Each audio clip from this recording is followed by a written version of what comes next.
Good evening. This is Anne-Marie Rennalls with my reading Autobiography. I find this is an intriguing and exciting assignment for a librarian such as myself. So I guess we better get started. I was born in England, and my family immigrated to Canada, and that's my first reading experience. I went through up to third grade in Canada, and so I started with these books. My mom read these to me. My dad read these to me. My mom read these to me over and over again. They're Dr. Seuss's Are You My Mother? The Cat in the Hat, and my absolute favorite, Green Eggs and Ham, which I think I can still read from memory. In a fox with the socks on a train, but in the rain. And after that, I advanced into the Berenstain Bears, who are still a classic, and the Big Honey Hunt. I remember my father reading this to me.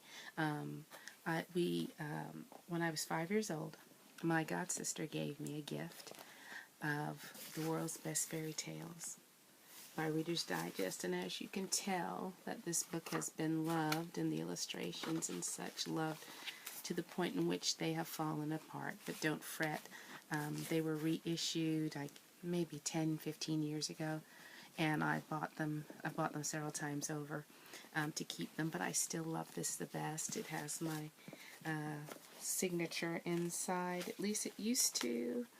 Let's see if it still does. Yes, it does. That's my signature as it used to be when I was young.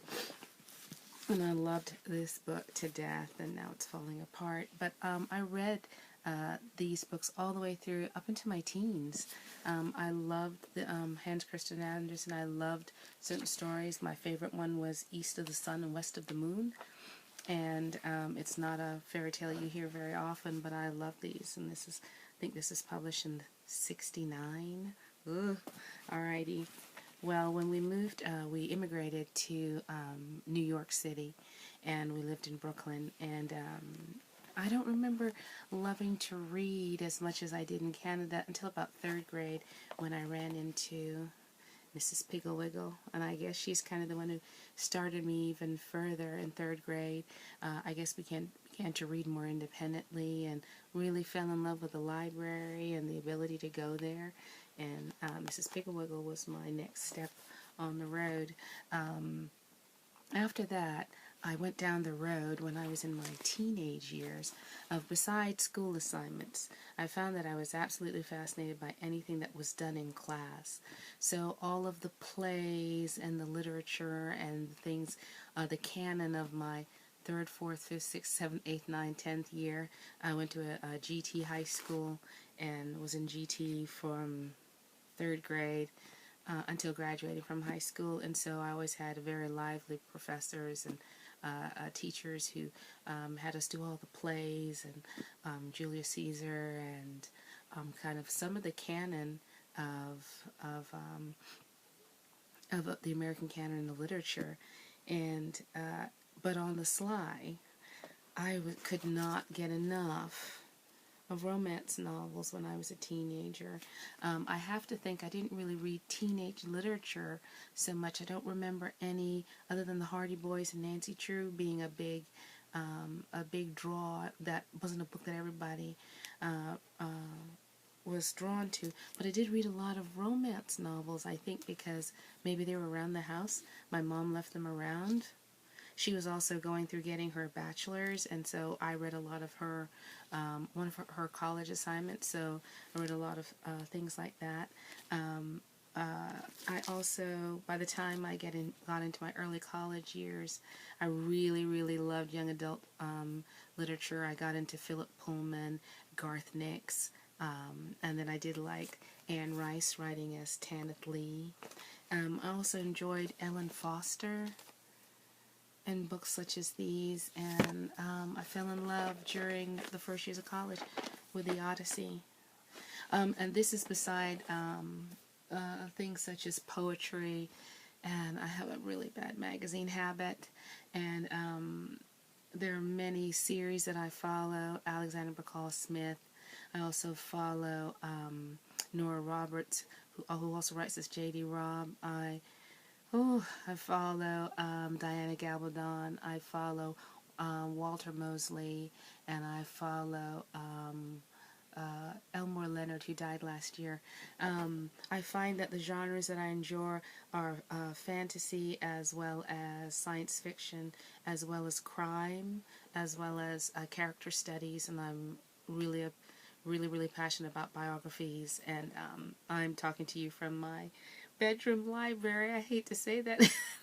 It's a really bad habit, but there's nothing I can do about it now. I'm totally like outing myself. This is one of many libraries in my home, but this is my bedroom library, and it encompasses one whole wall of the bedroom. Please ignore the stacks of book on my bedside table. I just absolutely adore reading, always have, and I always will.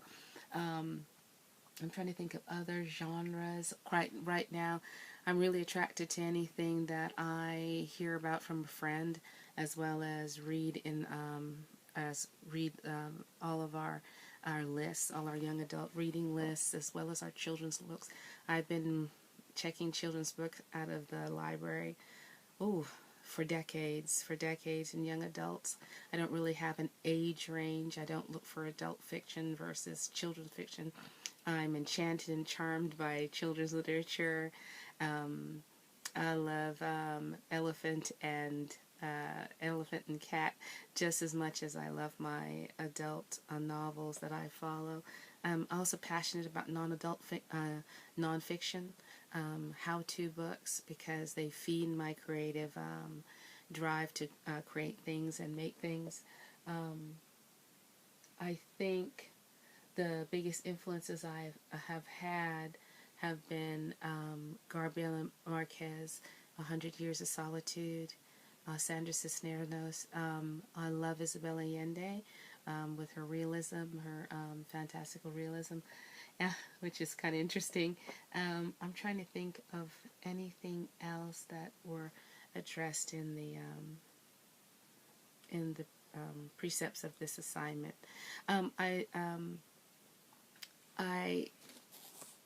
I came to this position, this library position, in this serendipitous way, but the more I spend time working in it, I realize that it's just really a full circle moment, and I've been coming home all this time, because clearly I have wanted to be a librarian for a lot longer than I thought. So that's my autobiography. That's how I got here. And that's why I'm the librarian at Newport Elementary in Crosby, Texas. Thank you.